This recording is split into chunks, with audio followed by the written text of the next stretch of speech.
ఇక్కడ సున్నాలకొండ అని చెప్పి ఒక ప్లేస్ ఉంది. పోలారానికి ఒక 10 కిలోమీటర్లు దరిదాపులుగా వస్తుంది. గుడిగూడెం అవతల నుంచి గుంజారా నుంచి వెళ్ళాలి.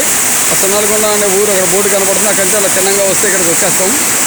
కొద్దిగా అది నడక దారిలో ఉంటుంది, కాస్త కష్టంగా ఉంది. నెమ్మదిగా దారి వేసుకోవచ్చు.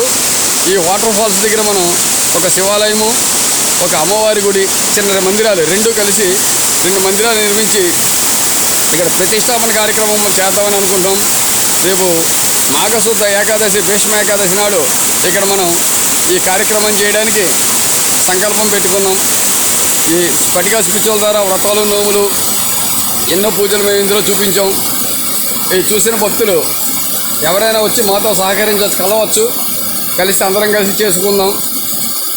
ఈ వాటర్ ఫాల్స్ చాలా అత్యంత పురాతనమైనవి. అంచేత ఏంటంటే ఇక్కడ ఈ రాళ్ళు చుట్టూ ఉండే పరివారము కూడా ఓ రకంగా శివుని అభిషేకం చేస్తున్నట్టు గంగమ్మ పరిగెడుతున్నట్టు ఉంటుంది. అక్కడ ఫేస్లు అవి కనపడుతూ ఉంటాయి. మీరు రాళ్లలో సునిశ్చితంగా పరిశీలిస్తే అవి తెలుస్తూ ఉంటాయి.